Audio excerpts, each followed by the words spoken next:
ආයිබෝන් cricket වලට ආදරය කරන හැම කෙනෙකුටම ඉතින් බටහිර ඉන්දිය පොදු ක්‍රිකට් කණ්ඩායම අද දිනේදී ඔවුන්ගේ ටෙස්ට් ක්‍රිකට් ඉතිහාසයේ අමරණීයම දිනයක් සනිටුවන් කරන්නට සමත් වෙලා තිනවා. ඒ නවසීලන්ත කණ්ඩායම සමගින් පැවැත්වුණු තරඟ තුනකින් සමන්විත ටෙස්ට් ක්‍රිකට් තරඟාවලියේ පළමු ටෙස්ට් ක්‍රිකට් තරඟයේදී ඉතින් ඔවුන් වසර 95කට පසු නවසීලන්තයේ සමගින් ටෙස්ට් තරඟයක් ජය පෙරදුමින් තොරව නිම කර ගැනීමට සමත්ව තිබුණා. ඉතින් වර්තමානයේදී බටහිර ඉන්දිය පොදු ක්‍රිකට් කණ්ඩායම දැඩි පසුබෑමකට ලක්ව තිබෙන්නේ.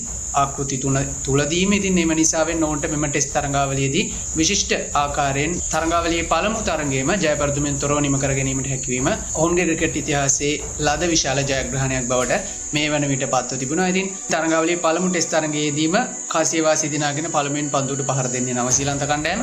නවසීලන්ත කණ්ඩායම තමන්ගේ පළමුවෙනිම වෙනුවෙන් ලකුණු 231ක් ලබා ගන්නවා සියලුම දෙනා දැවි. එෙහිදී කේන් විලියම්සන් පන්දු 102කදී ලකුණු 52ක් වාර්තා කර ගන්නවා. ඊට අමතරව මයිකල් බ්‍රේසෙල් පන්දු 73කින් ලකුණු 47ක් වාර්තා කර ගන්නට සමත් වෙනවා.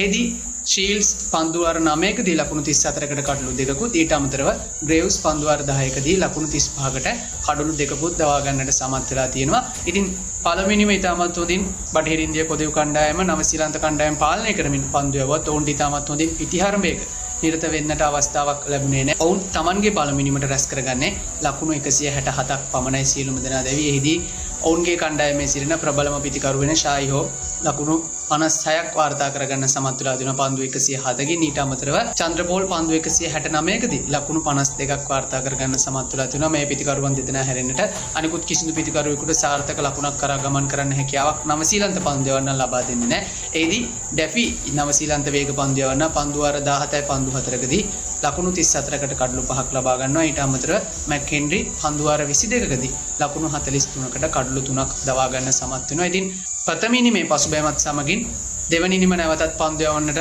බටහිර ඉන්දිය පොදු කණ්ඩායම ක්‍රීඩා පිටට පැමිණෙනවා. එහිදීත් ඔවුන්ට ඉතාමත් හොඳ පන්දු යැවීමක නිරත වෙන්නට හැකියාවක් ලැබෙන්නේ නැහැ.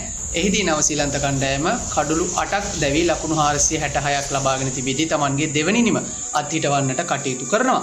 එහිදී සුපිරි ඉනිම් දෙකක් ක්‍රීඩා කරන්නට රචින් රවීන්ද්‍ර සමගින් ටොම් ලේතම් සමත් වුණා. රචින් රවීන්ද්‍ර පන්දු 185කදී ප්‍රවේශකාරී ලකුණු 76ක් වාර්තා කර ගන්නවා. ඊට අමතරව ටොම් ලේතම් පන්දු 250කට මුහුණදී ලකුණු 145ක් ලබා ගන්නට සමත් වෙද්දී බටහිර ඉන්දිය කොදෙව් කණ්ඩායම වෙනුවෙන් කෙමා රෝච් පන්දු 22කදී ලකුණු 78කට කඩලු 5කුත් නැවතත් ශීල්ඩ් පන්දු 17කදී ලකුණු 74කට කඩලු දෙකකුත් දවා ගන්න සමත් වෙනවා. දැඩි පසුබෑමකින් අනතුරුව ඔවුන්ගේ හතරවෙනි ඉනිම ආරම්භ කරන විටත් නවසීලන්ත කණ්ඩායම තරගයේ ජයග්‍රහණය පෙනෙන මානයේ සිටියේ. නමුත් හතරවෙනි ඉනිමට තමන්ගේ අවසන් දිනය වන විට ඉතාමත් හොඳින් තරගයට අවතීර්ණ වෙමින් බටහිර ඉන්දිය පොදු කණ්ඩායම ලකුණු 457ක් ලබා ගන්නවා කඩලු 6කට. ඉතින් තරගයේ නියමිත දින පහ නිමාවට පත් වුණ විට බටහිර ඉන්දිය පොදුවන් තරගයේ ජය පෙරදුමින් තොරව නිම කරගන්න සමත් වෙනවා.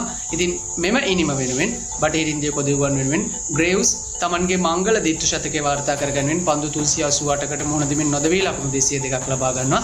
ඊට අමතරව ෂායි හෝප් පන්දු 234කින් ලකුණු 140ක් වාර්තා කරගන්න සමත් වෙනවා. මෙම ක්‍රීඩකයින් දෙදෙනා තමයි බටහිර ඉන්දිය පොදුවන් වෙනුවෙන් කැපී පෙනෙනම පිතිකරුවන් දෙදෙනා බවට පත්වන්නේ. විශේෂයෙන් ජස්ටින් ග්‍රේව්ස් ලබා ගන්නා මෙම දිත්තු ශතකයේ ඉතාමත් හොඳ සටන්කාමී නැවත බටහිර ඉන්දිය පොදුවන් තරගයට අවතීර්ණ කළ ඉනිමක් බවට පත් වුණා. එහිදී නැවතත් නවසීලන්ත කණ්ඩායම වෙනුවෙන් ඩැෆි පන්දු වාර 43ක් යවනවා ලකුණු 122කට කඩලු 3ක් දවා ගන්න සමත් වුණා. ඊට අමතරව මැක්කෙන්රි නැවතත් පන්දු වාර 11ක් ක්‍රියාත්මක කරමින් ලකුණු 29කට එක් කඩුල්ලක් දවා ගන්නට සමත් වෙලා තිනවා. ඉතින් අවසන් මොහොතේදී බටහිර ඉන්දිය පොදුවන් තරගයේ දැක්වූ මෙම සුපිරි සටන්කාමී පිටිහරඹේ හේතුවෙන් තරග තුනකින් සමන්විත ටෙස්ට් තරඟාවලියේ පළමු තරගය ජය පෙරදුමින් තොරව නිම කර ගැනීමට ඔවුන්ට හැකියාවක් ලැබෙනවා.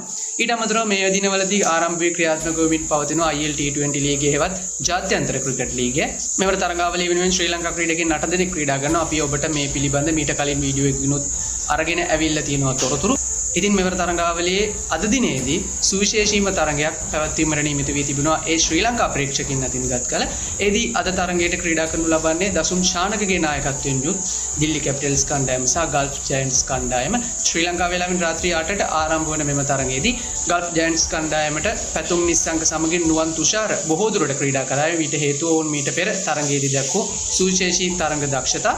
එදී මීට පෙර තරගයේදී නුවන් තුෂාර කඩලු දෙකක් දවා ගන්නවා ආරම්භක පන්දු යවන්නා විදිහට ක්‍රීඩා පිටියේ ක්‍රීඩා කරමින් ඊට අමතරව පැතුම් නිස්සංක නැවතත් සුවිශේෂී පිතිකරුවෙකු බවට පත් වෙමින් මෙවර IL T20 ලීගයේ මංගල තරගයේදීම සුපිරිනිමක් ක්‍රීඩා කරමින් ලකුණු 81ක් වාර්තා කරගන්නට සමත් වුණා. එම නිසාවෙන් ගල්ෆ් ජයන්ට්ස් කණ්ඩායම මෙම තරගාවලියේ තමා මුහුණ දුන් පළමු තරගයේම ජයග්‍රහණය කරන්නටත් මේ වන විට සමත්ව තිබෙනවා. ඉතින් ඊට අමතරව අනිකුත් කණ්ඩායම වෙන දිල්ලි කැපිටල් කණ්ඩායම දසුන් ශානකගේ නායකත්වයෙන් තමයි මෙවර තරගාවලියට පැමිණෙන්නේ. ඉතින් අද දිනය ශ්‍රී ලංකා ක්‍රිකට් ප්‍රේක්ෂකයන්ට තරගයේ නැරඹිය යුතුම දිනයක් බවට පත්ව තිබෙනවා.